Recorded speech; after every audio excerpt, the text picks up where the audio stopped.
Welcome back. Well, it's time to trade in the bats for some sticks because we're talking a little lacrosse that it's in full swing. Parkside, one of the teams looking to make a little noise down here in the Bayside South as they squared off against a very dangerous Cambridge squad. And the Rams would be on the attack early on. Jacob Kydell, more than just a golfer, loses his man right there and then bounces that thing in past the keeper for the score. The Vikings, though, would come right back at it at the other end. Jared Brumwell had himself a day operating, lets it fly, and good choice, young fella. The teams would be tied up at 2s after 1, but the Rams would come out ready to go in the second. Kydell scoops up the ground ball, and he finds Ryan DeBerdenius right there, and he's able to put it away, but Cambridge just kept on coming. Makai Brooks right here finds Kobe Rourke, and he would do the rest. Cambridge gets the win, 7-6 the final. Bennett taking on Easton here in Salisbury yesterday. Clippers turned some heads early in this one. Drew Minkinson to Chad Farrell. Farrell with the flame past the keeper. A few minutes later, Clippers putting another on the board. Joel Reynolds passing over to freshman Luke Nestor. The Bloodlines, baby. The future golf fires it low. Bennett led this game, but Easton fighting right back. Sam Phillips kicks to Chris Gibbs. Break, check, and spin cycle. One in low for the score there. Then it will be Phillips, the senior. He's going to do it on his own. Unassisted goal. Easton would take a 1-point lead at the break. Second half, Easton would just turn it all the way up. Phillips to Dylan Kennan. He finishes off in front of the net. Warriors start slow, finish fast. They win it 12-8 the final. And Cape hosting Archmere earlier today, and what a match this was from the get-go. Archmere's Cole Bauer fired one in. They took the early 3-0 lead right here, but then Cape's looking to come back. Patrick Mongols, he's going to run this around from the left side. Unassisted goal, fires one away right here. Cape looking to make a comeback.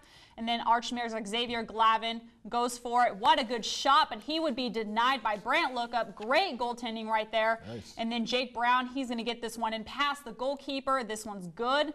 And then Archmere's Mitch Moyer, you're going to see this. It's pretty crazy right here. He's going to fire this one from way out here. Archmere would go on to win this one 11-7. And Wahai was taking on Salisbury School. The Dragons would grab the early lead in this thing. Jack Conway takes the pass from Max Seig right there, and he's going to fire it in for the quick score. Fired up about it. Wahai. Well, Trey, they needed you out there. Shortly after that, the shot by Daniel Chassie.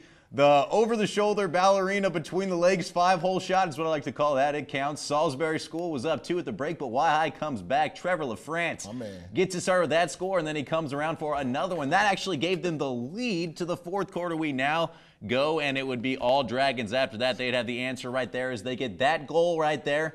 And that's going to go ahead and close it out as they would go on to get the win 10-3 the final. Robert Jett with the score right there. Queen Anne's taking on North Carolina yesterday. Lions working it around. Jonathan Clark shot is saved by Drew Brewster.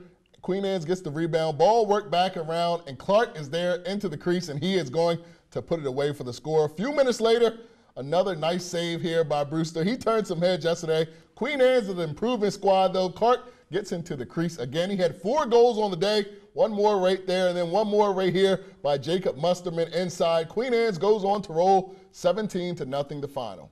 And Lake Forest was taking on Dover. Tyree Dennis on the attack here for the Senators. Fires low, gets that one in the bounce pass for the keeper for the score. Lake down 2, but they go on a run. Devontae Parker is going to find Carter Kenton. He's going to fire that one in for the score. Dover now with the answer right here. Will Nebrazdowski. He's going to get right into the crease, and that's just too easy for him. But the Spartans had one run in them. August Aguilar sidearms that one in from the outside. And then just a few minutes later, he adds one more of his scores. Lake goes on to get the win 10-8 the final. Austin Aguilar is a very, very good player. DSI legend last year, and he's got another good player. Look, man, I don't know if Wahai, even if they had me out there, man. That's why I played a lot of things, but I ain't played no lacrosse, man. They needed some help, man. It's been a bit of a rough go, but a big congrats out to Salisbury School. I mean, that was the first time they've had a win in a while. That is exactly right. Well, we've got a quick commercial break coming up. We got softball. We got girls lacrosse. You don't want to miss any of it. Stick around. Coming up next. My name's Doug Avery from Blue Raider Baseball at Woodward School District, and you're watching Delmarva Sports Insider.